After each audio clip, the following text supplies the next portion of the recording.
Hello বন্ধুরা, আজকে একটা ভয়ঙ্কর সার্ভাইভাল সিনেমা নিয়ে হাজির হয়েছি, যেখানে রোম্যান্টিক এক কাপল তাদের ভ্যাকেশনে এক ভয়ঙ্কর ঝড়ের মুখে পড়ে তাদের ভিলা সহ ঝড়ের বেগে সাগরে ভেসে যায়, হারিয়ে যায় সাগরের মধ্যে।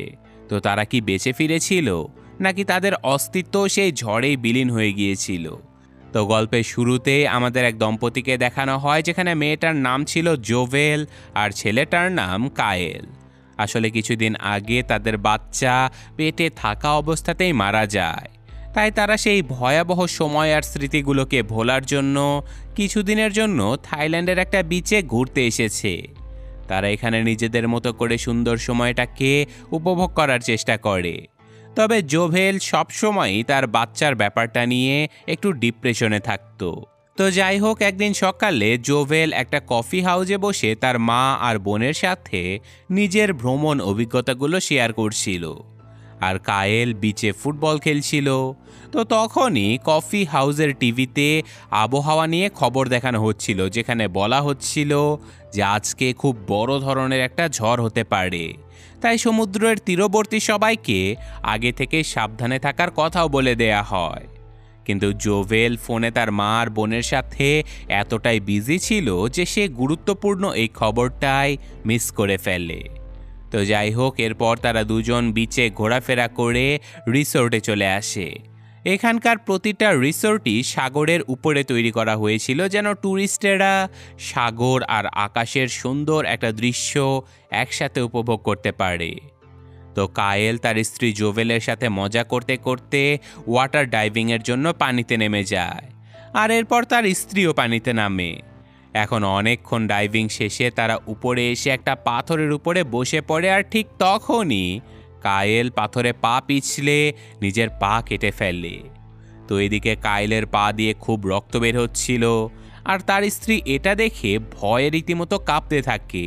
কোথায় এই সময় তার স্বামীর কাটা অংশটা ঠিক করার জন্য তাকে সাহায্য করা দরকার, কিন্তু মেয়েটা এক দৃষ্টিতে রক্তের দিকে তাকিয়ে যেন স্তব্ধ হয়ে যায়। সেই সময় বারবার তার বাচ্চা ডেলিভারির সময়কার ঘটনাগুলো ভিশনস আকারে দেখতে থাকে। কায়েল তার স্ত্রীর মনের অবস্থাটা আসলে বুঝতে পেরেছিল। সে এই জন্য নিজেকেই দোষী ভেবে জোভেলকে সরি বলতে থাকে।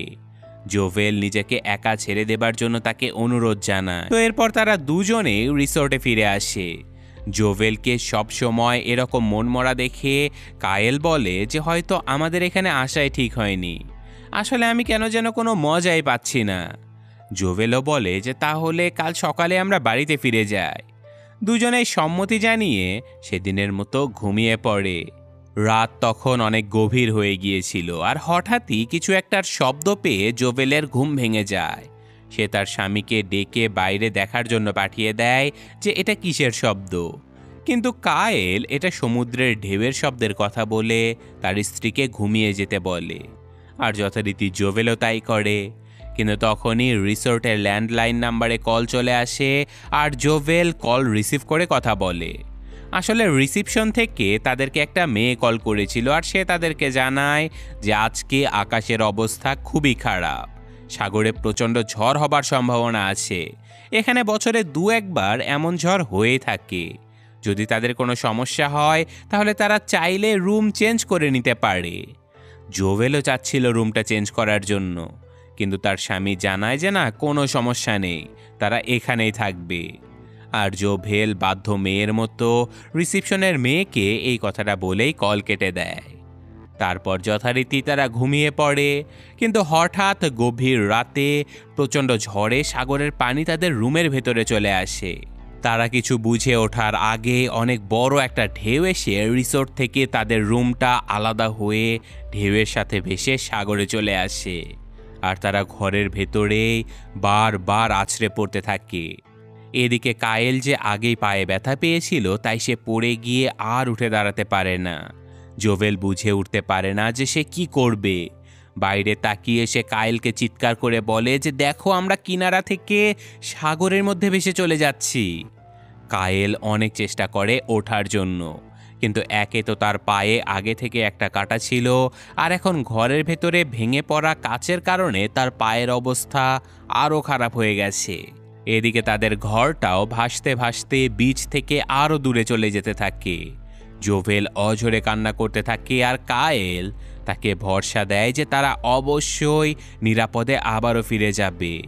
যেহেতু এখনও বিচ দেখতে পাওয়া যাচ্ছে, তাই তারা ভাবে যে হয়তো ঘরের জানালায় দাঁড়িয়ে তাদেরকে ডাকলে বিচের কেউ অবশ্যই শুনতে পাবে। কায়েল তার স্ত্রীকে জানালায় বসায়, কিন্তু তখনই ঢেউ আর ঝড়ের তোপে ঘরটা আবারও নড়ে ওঠে আর জোভেল কায়েলের হাত ফসকে জানালা থেকে নিচে ঝুলে যায়। বিপত্তি তখনও শেষ হয় না। কায়েল দেখতে পায় যে তাদের সামনেই বিশাল একখণ্ড পাথর। যেহেতু ঘরটা ঢেউয়ের বেগে পাথরের দিকে যাচ্ছে, তার মানে এটা জোভেলের গায়ে লাগলে জোভেল এখানে জয় বাংলা হয়ে যাবে। জোভেলের দিকে সে তাকিয়ে বলে যে আমি তোমাকে ভালোবাসি জোভেল, আমার উপরে ভরসা রাখতে পারো। এটা বলে সে জোভেলের হাত ছেড়ে দেয় আর তখনই ঘরটা পাথরে গিয়ে ধাক্কা খায়। এদিকে জোভেল অনেক কষ্টে পানি থেকে ঘরের ভেতরে উঠে আসে। সে কায়েলকে বলে যে চলো আমরা সাঁতরে পাথরের উপরে উঠে যাই, সেখান থেকে আমরা সহজেই সিগন্যাল পাঠাতে পারবো। কিন্তু জোভেল রাজি হয় না। সে বুঝায় যে ঝড়ের বেগ প্রচণ্ড বেশি, এছাড়াও কায়েলের পায়ের অবস্থা খুবই খারাপ, সে চাইলেও ঠিকমতো সাঁতরাতেই পারবে না। তো কায়েল বলে যে তাদের উচিত এই ঘরের ভেতরে অপেক্ষা করা, অবশ্যই কেউ না কেউ তাদেরকে উদ্ধার করতে চলে আসবে। এইসব কথা শুনে জোভেল শান্ত হয়। আর এখন ঝড়ঝাপটা আর রক্তক্ষরণ শেষ হলে তারা ক্লান্ত হয়ে সেখানেই ঘুমিয়ে পড়ে। সকালবেলা জোভেলের ঘুম ভাঙলে সে দেখতে পায় চারপাশে শুধু পানি আর পানি।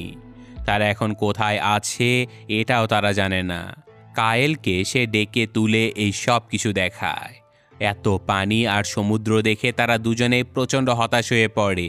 জোভেল বলে যে তোমার কথা না শুনে যদি গতকাল আমরা পাথরের উপরে উঠে যেতাম, তাহলে এই রকম পরিস্থিতিতে পড়তে হতো না। কায়েলও তাকে দু একটা কথা বলে দেয় আর কথায় কথায় তাদের দুজনের মাঝে ঝগড়া বেঁধে যায়। কিন্তু কিছুক্ষণ পরে তারা নিজেরাই থেমে যায়, কারণ এই সময় ঝগড়া না করে তাদের মাথা ঠান্ডা করে কোনো সিদ্ধান্ত নেওয়া উচিত। কিন্তু কায়েল তার পা নিয়ে কিছুই করতে পারছিল না, তার পা দিয়ে অনাবরত রক্ত ঝরেই যাচ্ছে। কায়েল বলে যে অন্য কিছু না ভেবে এখন আমাদের শুধু বেঁচে থাকার কথাটাই ভাবতে হবে। বেঁচে থাকার জন্য প্রয়োজনীয় যা যা দরকার এবং যা যা এই ঘরের ভেতরে আছে তার সব কিছু তুমি এক জায়গায় করে ফেলো। যদিও জোভেল তাদের এই ঘরটা ভাসিয়ে বিচের দিকে ফিরিয়ে নিয়ে যাবার কথা বলে, কিন্তু কায়েল তাকে বুঝায় যে তারা এখন কোন দিশায় আছে সেটাও তো তারা জানে না। আর তাছাড়া তারা কোন দিকে গেলে কিনারা খুঁজে পাবে এটাও তাদের জানা নেই। জোভেল বুঝতে পারে যে হ্যাঁ, আসলে তারা চাইলেও সঠিক দিশায় যেতে পারবে না।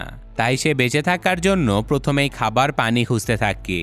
তো এই বিশাল ঝড়ে সব কিছু তো ভেসেই গিয়েছিল, তবুও সে পানিতে নেমে ঘরের নিচে চলে যায়। সেখানে হোটেল থেকে দেয়া খাবার পানির দুটো বোতল আর তাদের সাথে নিয়ে আসা ব্যাগটা তখনও আটকে ছিল। এছাড়াও আরও প্রয়োজনীয় বেশ কিছু জিনিস সে খোঁজার চেষ্টা করে, কিন্তু সেখানে কোনো কিছুই ছিল না। কায়েল তাকে বলে যে আর কিছু পেলে না। জোভেল জানায় যে পানির নিচে মাছের ঝাঁক তাকে ঘিরে ধরেছিল আর এজন্যই সে ভয় পেয়ে দ্রুত উপরে উঠে এসেছে। এইসব কথা নিয়ে দুজন অনেক হাসাহাসি করে। এদিকে সময় গড়াতে থাকে, কিন্তু কেউ তাদেরকে উদ্ধার করতে আসে না। হঠাৎই জোভেল খেয়াল করে যে আকাশ দিয়ে একটা প্লেন উড়ে যাচ্ছে। সে অনেক চিৎকার করে প্লেনের ভেতরের লোকজনদেরকে ডাকাডাকি করতে থাকে। তারা আগুন জ্বালানোরও চেষ্টা করে, কিন্তু পারে না। তাই যথারীতি প্লেনটা আবারও মেঘের আড়ালে হারিয়ে যায়। এদিকে কায়েলের পা দিয়ে তখনও রক্ত ঝরছিল। সে ক্রমশ আরও দুর্বল হয়ে যাচ্ছিল। আর এইসব কিছু হতে হতেই রাত হয়ে যায়। আর এমন ভয়ঙ্কর অবস্থাতে তারা আরও একটা রাত কাটিয়ে দেয়। আর পরদিন সকালবেলা সমুদ্রে আটকে থাকা এই দম্পতির খাবার পানিটাও শেষ হয়ে যায়। ঘরের পর্দা থেকে টিপ টিপ করে আসা দু এক ফোঁটা পানি বোতলে নিয়ে জোভেল তার স্বামীকে খাওয়ায়। তখন সে আবারও খেয়াল করে যে অনেক দূরে একটা জাহাজ। সে চিৎকার করে আর কায়েল আগুন লাগানোর চেষ্টা করে। এভাবেই অনেক চেষ্টার পরে তারা আগুন জ্বালাতে পারলেও দুর্ভাগ্যবশত তাদের অনেক দেরি হয়ে যায়, কারণ ততক্ষণে জাহাজটা অদৃশ্য হয়ে গিয়েছিল। এদিকে আরও একটা বিপত্তি সৃষ্টি হয়। যেহেতু ঘরটা ছিল কাঠের, তাই নিমিষেই পুরো ঘরে আগুন লেগে যায়। কোনো উপায় না দেখে তারা পানিতে ঝাঁপিয়ে পড়ে, আর তারপর এই ঘরেরই একখণ্ড ভেসে যাওয়া চালের উপরে কোনো রকমে দুজন আশ্রয় নেয়। এদিকে আবার তারা খেয়াল করে যে তাদের চারপাশে অসংখ্য হাঙর মাছ ঘুরে বেড়াচ্ছে। এটা দেখে তাদের সামনে তারা বড় একখণ্ড কাঠ ভেসে থাকতে দেখে। কোনো রকমে তারা দুজন সেই কাঠের উপরে চলে যায়, আর তখনই খেয়াল করে যে চারপাশে ঘুরে বেড়ানো এই প্রাণীগুলো আসলে হাঙর নয়, ডলফিন ছিল। এটা দেখে দুজনেই একটু স্বস্তির নিঃশ্বাস নেয়। এদিকে কাইলের অবস্থা আরও খারাপ হয়ে যেতে থাকে। জোভেল কান্না করে আর বলে যে এইসব কিছুর জন্য সেই দায়ী, কারণ সেই তাকে এখানে জোর করে নিয়ে এসেছিল। কায়েল তাকে বোঝানোর চেষ্টা করে যে এইসব কিছুর জন্য তাদের কারোরই কোনো দোষ নেই। তো এখন বেঁচে থাকার তাগিদে তারা নিজেদের সাথে ঘটে যাওয়া সুখস্মৃতিগুলো মনে করতে থাকে, যেমন তাদের প্রথম দেখা হওয়ার স্মৃতি, বিয়ে করার স্মৃতি। এইসব ভালো ভালো গল্প করে তারা দুজনেই হাসতে থাকে। কায়েল বলে যে জোভেল, আমি তোমাকে অনেক ভালোবাসি, তুমি আমার একদম সেরা একটা বন্ধু। এসব কথা শুনে জোভেল ইমোশনাল হয়ে বলে যে আমরা এখন মরতে চাই না, আমরা এখন মরবো না, আমরা অবশ্যই ফিরে যাব, আর আমরা একসাথে সারাটা জীবন কাটাবো। এরকম গল্প করতে করতে তারা আবারও ঘুমিয়ে যায়। হঠাৎ কিছু বুঝে ওঠার আগে একটা শার্কের ধাক্কায় তাদের কাঠের খণ্ডটি দুটুকরো হয়ে কায়েল দূরে চলে যাচ্ছিল। কায়েলের উপরে শার্কটা হামলা করে আর সে পানিতে পড়ে যায়। এদিকে জোভেল এইসব কিছু দেখে কাঠের একটা খণ্ড নিয়ে শার্কটিকে আঘাত করতে থাকে। কোনো রকমে সে কায়েলের কাঠের খণ্ডটি নিজের দিকে নিয়ে আসে, আর সে বারবার চেষ্টা করে পানি থেকে কায়েলকে উপরে তোলার জন্য, কিন্তু কায়েল নিজেই পানির উপরে যেতে রাজি হচ্ছিল না। সে জোভেলকে নৌকা চালানোর মতো করে নৌকা চালিয়ে এগিয়ে যেতে বলে, আর তার কথা মতো জোভেল তাই করে। কিন্তু এভাবেই দুজনে ক্লান্ত হয়ে আবারও ঘুমিয়ে পড়ে। এভাবেই গভীর রাতে জোভেলের ঘুম ভেঙে যায়, আর সে দেখতে পায় যে কাঠের খণ্ডটি বালির সাথে আটকে আছে। তার মানে তারা কিনারায় চলে এসেছে। সে প্রচণ্ড খুশি হয়ে কায়েলকে অনেক ডাকাডাকি করে, কিন্তু কিছুতেই কায়েল ওঠে না। জোভেল ভালো করে দেখে যে কায়েলের দুটো পায়ের হাঁটু থেকে নিচের অংশ পুরোটাই শার্ক খেয়ে ফেলেছে। সে অনেক কান্নাকাটি করে, কিন্তু কায়েলের আর ঘুম ভাঙে না। কায়েলকে শেষবারের মতো সে আই লাভ ইউ বলে, আর বলে যে তুমি আমার সেরা একটা বন্ধু। কান্না করতে করতে কায়েলকে সেখানেই জড়িয়ে ধরে জোভেল আবারও ঘুমিয়ে যায়। ঘুমের মধ্যে সে স্বপ্নে দেখতে পায় যে কায়েল সাগর থেকে উপরে উঠে আসছে। তখন আবারও জোভেলের ঘুম ভেঙে যায়। জোভেলের থেকে বেশ খানিকটা দূরে কায়েলের মৃতদেহ পানিতে ভাসছিল, আর তার মৃতদেহের শেষ অংশটুকুও শার্ক টেনে নিয়ে যায়। এদিকে সে যে জায়গাটায় বসেছিল হঠাৎ করে সেই জায়গা পানিতে তলিয়ে যেতে থাকে। জোভেল কি করবে কিছু বুঝে ওঠার আগেই হাঙরটা তাকে আবারও আক্রমণ করতে চলে আসে, এবং এবার সেই হাঙর তার পা ক্ষতবিক্ষত করে দেয়। সে কোনো রকমে শার্কটাকে আঘাত করে একটা পাথরের উপরে উঠে যায়। উপরে উঠে দেখে যে ওপাশে একটা জেলে নৌকাতে শুয়ে আছে। ক্ষতবিক্ষত পা নিয়ে কোনো রকমের সাঁতরে সে নৌকায় উঠে জেলেটার ঘুম ভাঙিয়ে জাগিয়ে তোলে। জোভেল যেহেতু ইংলিশে কথা বলছিল, তাই লোকটা তার কোনো কথাই বুঝতে পারছিল না। জোভেল ইশারায় তাকে সাহায্য করতে বলে।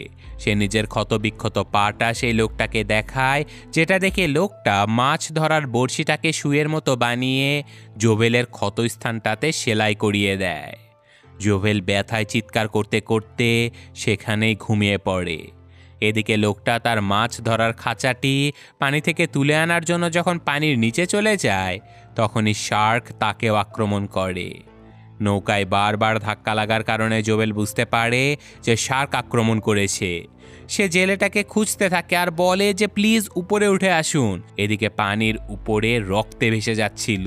ঠিক তখনই লোকটার একটা কাটা হাত পানিতে ভেসে ওঠে। জোভেল প্রচণ্ড ভয় পেয়ে যায়। লোকটা পানির উপরে এসে জোভেলের কাছে সাহায্য চাইতে থাকে, আর জোভেল তাকে পানির উপরে ওঠাতে গেলে সে নিজেই পানির ভেতরে পড়ে যায়। শেষ পর্যন্ত শার্কটা এসে এই জেলেটাকে সম্পূর্ণভাবে খেয়ে ফেলে। জোভেল কোনো রকমে উপরে উঠে আসে, আর তখনই আবারও শার্কটা তার দিকে আসতে থাকে। কোনো কিছু খুঁজে না পেয়ে জোভেল নৌকায় থাকা মোটরটা অন করে দিয়ে আর সেই নৌকার ফ্যানের আঘাতে শার্ক সেখান থেকে দ্রুত পালিয়ে চলে যায়। আর জোভেল চিৎকার করে বলে যে খবরদার আমার দিকে আসার চেষ্টাও করবি না, তাহলে আমি তোকে মেরে ফেলবো। আর ঠিক তখনই শার্কটি হঠাৎ পানি থেকে উপরে লাফিয়ে সেই নৌকার উপরে আছড়ে পড়ে। সম্পূর্ণ নৌকাটাই উল্টে যায় আর জোভেল পানিতে পড়ে যায়। শার্কটি নৌকার চারপাশে ঘুরতে থাকে। জোভেল কি করবে কিছুই বুঝতে পারছিল না। সে উল্টে যাওয়া নৌকার মধ্যে দড়ি বেয়ে কোনো রকমে ঝুলে থাকে আর দড়ির শেষ মাথায় ছিল লোহার একটা ধারালো অস্ত্র। জোভেল নিজের সব শক্তি দিয়ে রশিটা ছাড়িয়ে নেয় আর এদিকে শার্কটি তাকে আক্রমণ করতে আসলে লোহার সেই অস্ত্রটি মুখে ঢুকিয়ে দিলে শার্কটা সেখানে মারা যায়। জোভেল একটা দীর্ঘ নিঃশ্বাস নেয়, কিন্তু বিপত্তি তখনও শেষ হয় না। শার্কটা আসলে অনেক বড় ছিল, এটার ভার নৌকাটা নিতেই পারছিল না। শার্কটার সাথে নৌকাটাও সাগরের নিচে তলিয়ে যেতে থাকে। জোভেল আবারও হতভম্ব হয়ে যায়। অনেক কষ্টে সে রশিটা নৌকা থেকে আলাদা করে উপরে উঠে আসে আর চারপাশে তাকিয়ে সে খুশিতে কান্না করে দেয়, কারণ তার সামনেই সমুদ্রের কিনারা দেখা যাচ্ছে যেখানে জেলেরা মাছ ধরার প্রস্তুতি নিচ্ছিল। আর জোভেলকে দেখে তারা দ্রুত উদ্ধার করতে এগিয়ে আসে। আর এদিকে আমাদের জোভেলকে দেখানো হয় যে কিনা উল্টা নৌকার উপরে উঠে আকাশের দিকে তাকিয়ে চোখ বন্ধ করে দীর্ঘ একটা স্বস্তির নিঃশ্বাস নেয়। এক ভয়ঙ্কর জীবন মৃত্যুর লড়াই শেষে সে বেঁচে ফিরতে পেরেছে। যদিও তার প্রিয় মানুষটাকে সে হারিয়েছে, কিন্তু তবুও এই বেঁচে যাওয়ার খুশি যেন সব কিছুকে ছাড়িয়ে গেছে। আর এই ঘটনার সাথে সাথে আজকের এই গল্পটা শেষ হয়ে যায়। তো কেমন লাগলো গল্পটা কমেন্টে জানাবেন। আমি আজকের মতো বিদায় নিচ্ছি। আল্লাহ হাফেজ।